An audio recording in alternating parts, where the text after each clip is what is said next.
मैं सतपाल छाबड़ा, आप देख रहे हैं एमकेबी मन की भड़ास। और आज हमारे बीच कांग्रेस के नेता विनोद राय जी मेरे साथ उपस्थित हैं। विनोद राय जी, सबसे पहला आपसे सवाल ये है कि 2017 से योगी आदित्यनाथ की सरकार प्रदेश में काबिज है।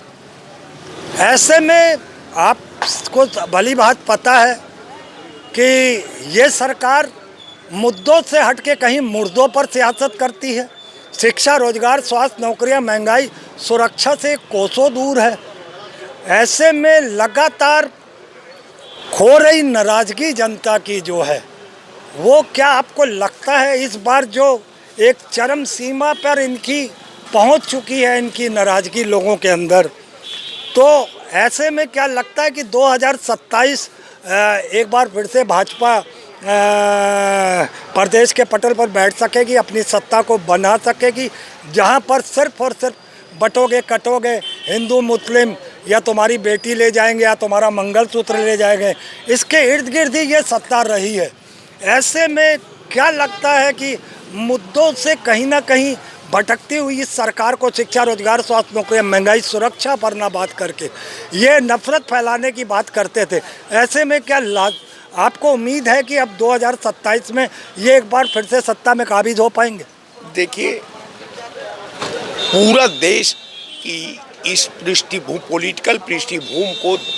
समझने की जरूरत है कि जो भारत एक ऐसा देश है, ये दुनिया का एक ऐसा भूखंड है कि यहाँ मुगलों ने शासन किया। मुगलों ने शासन किया, अंग्रेजों ने शासन किया, जो भारत में जो 70 साल के लंबा कालखंड में डेमोक्रेसी के तहत तमाम हमारे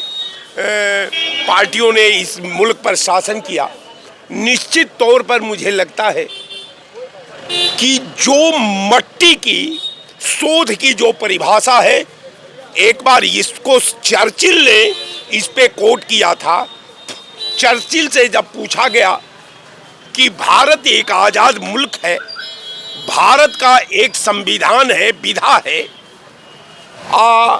भारत के विधा में जो है भारत का भौगोलिक निर्माण, भारत का ऐतिहासिक निर्माण, भारत का वर्तमान का निर्माण और भारत का जो भविष्य का निर्माण है, ये निश्चित तौर पर मैं मानता हूं कि जब चर्चिल से पूछा गया कि अब बताइए, भारत तो आज़ाद मुल्क है, भारत का आज़ाद संविधान है, अब इस पे आपकी क्या राय हो सकती है? चर्चिल ने कहा कि यार, हमारी तबीयत खराब है, हमारे जरा सर के नीचे जरा मसरंद लगा दो तो मैं बताऊं कि भारत है क्या वास्तव में। जब चर्चिल के कमर के नीचे जब मसरंद लगाया गया तो चर्चिल ने भारत की मट्टी को हाथ से छुआ और चर्चिल से जब ये कहा कि हाँ, अब आप सवाल कर सकते हैं, तो उसने कहा कि साहब देखिए, भारत की मट्टी का मैंने शोध किया, भारत की मट्टी का जब हमने शोध किया तो हमको ये लगा कि आजाद भारत आजाद एक मुल्क बन गया है। आजाद भारत के संविधान पर हम टिप्पणी नहीं करना चाहते हैं। तो कुछ हमारे जब राइटर और विद्वानों ने कोट किया तो उसने कहा कि देखो, मैं भारत की मट्टी का शोध किया हूं, और उसने स्पष्ट लिखा, कहा कि जिस मुल्क के लोग डंडा, गोली और बम को कानून मानते हैं, क्या वहां के लोग इस लिखित दस्तावेज को कानून मानेंगे? अब निश्चित तौर पर आप समझिए कि 70 साल में जो भारत की विधा, भारत का जो संविधान है, भारत के संविधान की जो मर्यादा है, जिसमें लोकतांत्रिक प्रणाली का हम अतीत का निर्माण करते हैं, हम वर्तमान का निर्माण करते हैं, हम भविष्य का निर्माण करते हैं, उसका जो है अगर पूरा डाटा का आप अनुकरण करते हैं तो आज 70 साल में जो संविधान का पैर ऊपर और सर नीचे जमीन पर आकर के खड़ा हो गया है, यहाँ स्थिति यह है कि एक तबका का बच्चा दूध पीने के लिए तड़प कर मर जाता है और दूसरा का कुत्ता जो है दूध नहीं पीता। ये हमारा विकास है और ये भौगोलिक जो सत्यापन है, जो भारत की मट्टी का शोध है, जो भारत के विचारकों का शोध है, जो भारत के वैज्ञानिकों का शोध है, जो भारत के महान मार्गदर्शकों का अगर सोच की बात करते हैं, तो मैं निश्चित तौर पर कहता हूं कि भारत कोई नीतियों का खेल नहीं, ये लोकतंत्र और विधा नीतियों का खेल नहीं है, ये निश्चित तौर पर ये संभावनाओं का आनंद धरातल है। लेकिन जब पूरी विधा कमजोर के हवाले चली गई है, तो मैं आपके चैनल पर निश्चित तौर पर कहता हूं कि ये कमजोर है, इनके हाथों में कहीं जाम न जाए। ये पिएंगे, पीकर बहकेंगे और सामते जाम आएगी। आज यही कारण है कि गरीब गरीब होता गया और राजा पूंजीपति राजा बन गया, अडानी अंबानी देश के मालिक बन गए, और यहाँ तमाम जो राज परिवार है टूट करके तार तार हो करके आज चौराहे पर भीख मांगने को मजबूर है। यही आपकी व्यवस्था है, यही सामाजिक विषमता है, ये सामाजिक भेदभाव है, ये समाज के कल्चर, समाज के विधा और समाज के मानवता के जो विपरीत आचरण है, ये हमको और आपको बाध्य करता है। तो राय साहब, क्या इसका मतलब ये समझा जाए कि जो सरकार है वर्तमान में उत्तर प्रदेश की, वो पूरी तरीके से एकदम से कहीं भी मुद्दों पर न रहकर और सिर्फ नफरत बांटने की बात करती हो, जो सिर्फ अभी तक तो ये था कि हिंदू मुस्लिम कराते थे, आज ये अब यूजीसी एक ऐसी प्रॉब्लम्स खड़ी कर दी है इन्होंने देश के लिए, प्रदेश के लिए, कि अब जो है कहीं ना कहीं स्वर्ण समाज को, एससी एसटी को और ओबीसी को आपस में लड़ाने का ये जो काम कर रहे हैं, तो कहीं ना कहीं ये जनहित की बात नहीं करेंगे, ये मुद्दों की बात नहीं करेंगे, ये सिर्फ राजनीति में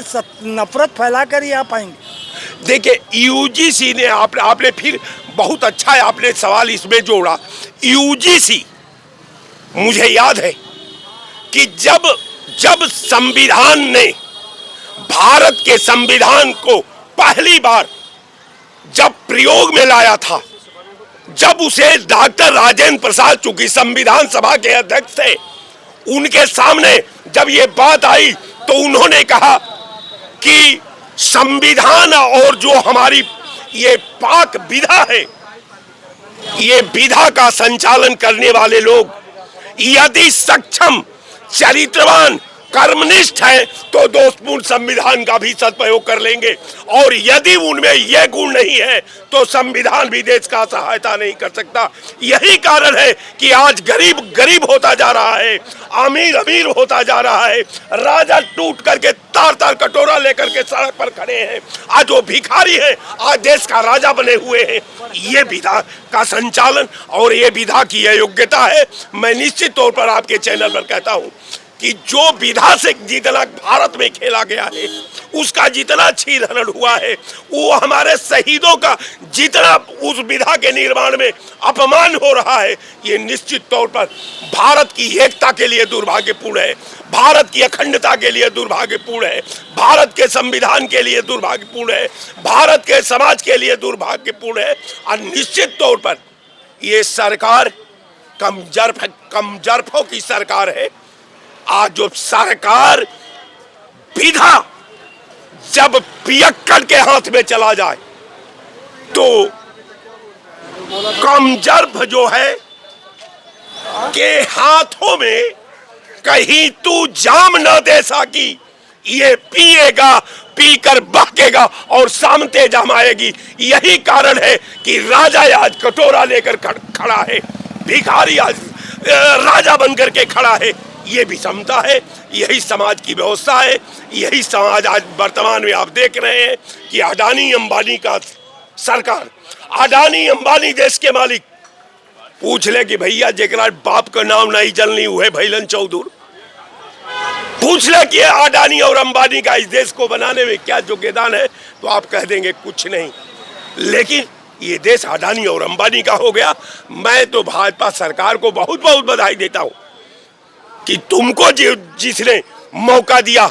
विधा से खेलने का, परंपरा का दमन करने का, समाज को तोड़ने का, अखंडता के साथ उसके भावना पर, उसके मनोविज्ञान पर हमला करने का, ये तुम्हें मुबारक हो। देश अपने हवाले है, देश का जनता अपना भविष्य खुद तलाश लेगी। जय हिंद। सर एक सवाल, अंतिम सवाल,